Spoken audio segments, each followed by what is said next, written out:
Assalamualaikum warahmatullahi wabarakatuh. Kami dari kelompok 4 akan memaparkan mengenai karakteristik kurikulum 2019 dan implikasinya terhadap pembelajaran PAI. Nah, anggota dari kelompok 4 ini terdiri dari saya, Luki Zakiatun Nufus, yang kedua Fatimatu Zahro, dan yang ketiga Nasrul Nirwansyah. Baik, yang pertama kita akan membahas mengenai pengertian kurikulum. Secara bahasa, kurikulum berasal dari bahasa Yunani, yaitu kurir yang berarti pelari, serta kurer yang artinya tempat berpacu. Istilah ini dahulunya digunakan dalam dunia olahraga.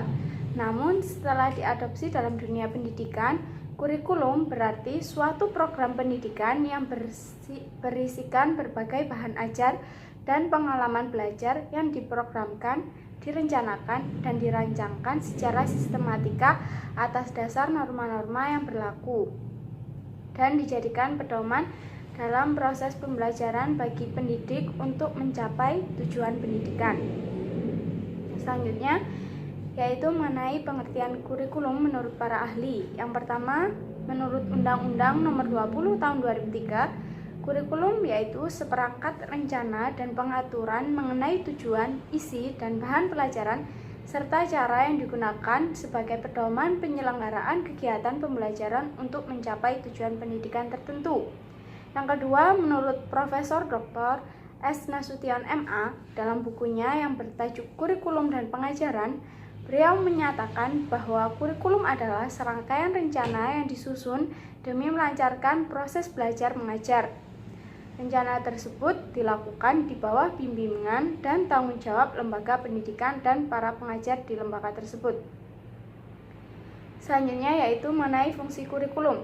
Yang pertama, fungsi penyesuaian. Kurikulum memiliki sifat mampu beradaptasi dengan perubahan yang terjadi dalam lingkungan yang cenderung dinamis. Yang kedua, fungsi integrasi. Kurikulum mampu menjadikan alat pendidikan yang dapat membentuk pribadi-pribadi yang utuh secara berintegras di masyarakat. Yang ketiga, fungsi diferensiasi. Kurikulum merupakan alat pendidikan yang memperhatikan pelayanan kepada setiap peserta didik, yang mana mereka memiliki perbedaan masing-masing yang patut untuk dihargai. Yang keempat, fungsi persiapan. Sebagai alat pendidikan, kurikulum berfungsi untuk membantu mempersiapkan peserta didik untuk dapat menuju ke jenjang pendidikan berikutnya, serta siap untuk hidup bermasyarakat apabila peserta didik tersebut tidak melanjutkan pendidikannya. Yang kelima, fungsi pemilihan. Kurikulum memfasilitasi para peserta didik dengan cara memberi mereka kesempatan untuk memilih program belajar yang sesuai dengan minat serta bakatnya. Yang keenam, fungsi diagnostik. Kurikulum berfungsi untuk memahami dan mengarahkan potensi dari seorang peserta didik agar dia dapat menggali terus potensinya dan memperbaiki kelemahannya. Jadi, kurikulum untuk peserta didik itu membantu mereka agar dapat memahami materi dan melaksanakan proses pembelajaran dengan mudah sehingga target pembelajaran dapat tercapai. Bismillahirrahmanirrahim. Selanjutnya saya akan membahas mengenai karakteristik kurikulum 2019. Nah, telah kita ketahui sebelumnya, itu kurikulum 2019 merupakan kurikulum 2013 yang telah direvisi. Jadi, kurikulum 2013 ini mengalami pengembangan setiap tahunnya sampai di tahun 2020 ini. Itu kurikulum 2013 mengalami pengembangan ya. Dan yang akan saya bahas di sini adalah karakteristik kurikulum 2019. Nah, karakteristik kurikulum 2019 ini yang pertama adalah nama kurikulum tetap, yaitu kurikulum 2013 edisi revisi yang berlaku secara nasional. Yang kedua, itu penilaian sikap kompetensi inti 1 dan 2 ditiadakan di setiap mata pelajaran. Namun untuk mata pelajaran agama dan UTKN, kompetensi inti tetap dicantumkan ke dalam penulisan RPP. Yang ketiga, itu metode pengajaran tidak hanya menggunakan Scientific 5M. Nah, Scientific 5M ini apa aja? Yang pertama, mengamati, menanya, mencoba, menalar, dan mengkomunikasikan. Nah, jadi metode pengajaran tidak hanya menggunakan 5M tersebut di kurikulum 2019 ini. Jadi bisa menggunakan yang lainnya. Dan kalaupun menggunakan Scientific 5M itu tidak nggak berurutan, jadi nggak harus urut mengamati dulu, menanya dulu, mencoba dulu, baru menalar, baru mengkomunikasikan, tapi boleh acak, boleh mencoba dulu, baru mengamati, atau lain-lainnya. Lalu untuk karakteristik yang keempat, yaitu silabus dipersingkat menjadi 3 kolom. Itu yang pertama KD, kompetisi dasar, terus materi pembelajaran, dan kegiatan belajaran. Yang kelima, itu tidak ada lagi UTS, karena UAS sudah menjadi penilaian untuk akhir semester 1 dan semester 2. Terus kemudian masih tetap ada ulangan harian untuk penilaian harian. Karakteristik yang keenam, yaitu di dalam RPP tidak perlu disebutkan nama metode pembelajaran yang digunakan. Jadi materi itu dibuat lampiran dan rubrik penilaian jika rubrik penilaiannya itu ada. Karakteristik yang ketujuh, itu skala penilaian menjadi 1 sampai 100. Lalu untuk penilaian sikap itu diberikan dalam bentuk deskripsi dan predikat, dan itu nanti penilaiannya itu dimasukkan dalam rapot berupa yaitu deskripsi dan predikat tersebut. Nah, penilaian yang ke-8 atau yang terakhir itu remedial diberikan untuk siswa yang memiliki nilai yang kurang. Jadi bukan karena misalnya siswanya nilaiku 80 atau nilaiku 90 kok jelek banget, terus aku mau remedi, itu nggak bisa. Jadi nilainya benar-benar kurang itu baru boleh diremedi. Namun sebelum siswa tersebut diberikan remedi, itu harus dilakukan pembelajaran ulang oleh pendidik ya, sebelum dilaksanakan remedi itu.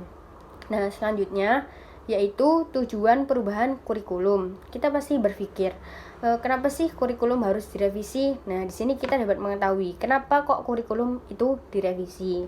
Nah, kurikulum direvisi karena memiliki tujuan agar karakteristik peserta didik itu meningkat sesuai dengan perkembangan zaman. Nah, semakin berkembangnya zaman, semakin banyaknya pengaruh global yang muncul, itu memungkinkan akan mempengaruhi karakteristik peserta didik, sehingga harus ada revisian kurikulum yang menyesuaikan zaman yang ada agar karakteristik peserta didik dapat dijaga. Oke, sekian penjelasan dari saya. Baik, yang pertama dari implikasi kurikulum 2019 atau revisi 2019 terhadap pembelajaran pendidikan agama Islam. Secara umum, perbedaan antara kurikulum revisi 2019 dengan revisi sebelumnya atau dengan kurikulum sebelumnya tidak memiliki perbedaan yang begitu banyak, sehingga dalam revisi 2019 ini dapat dikatakan merupakan versi penyempurna dari versi-versi sebelumnya. Baik, yang selanjutnya merupakan bentuk perubahan-perubahan yang ada pada kurikulum 2013 revisi 2019. Yang pertama, penataan kembali distribusi materi, yang mana pada penataan materi yang disajikan selama ini masih dapat dikatakan tumpang tindih antara satu materi dengan materi yang lainnya, baik itu dari satu jenjang ke jenjang yang lainnya maupun dari satu kelas ke kelas yang lainnya.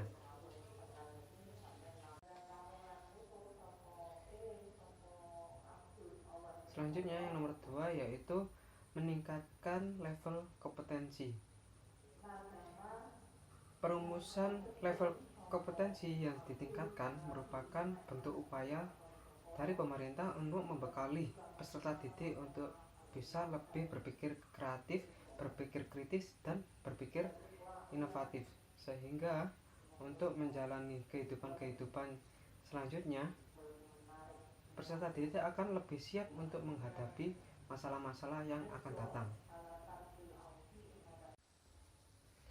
Selanjutnya yang nomor 3 yaitu penetapan kembali setiap KD dari KD 1 hingga KD yang keempat.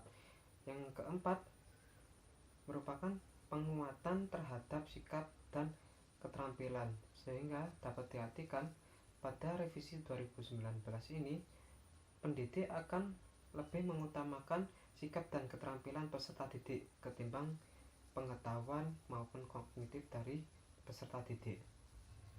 Yang kelima yaitu bentuk upaya meningkatkan posisi pendidikan agama Islam dalam kemajuan era atau zaman, sehingga dapat kita ketahui dengan berkembangnya zaman atau era sekarang ini, dengan dibantu dengan pendidikan agama Islam yang ada di sekolahan akan dapat membantu peserta didik untuk menjalani kehidupannya, baik yang sekarang hingga selanjutnya.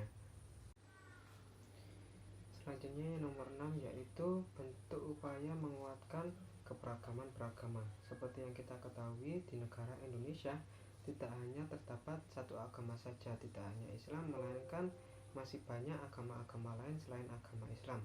Sehingga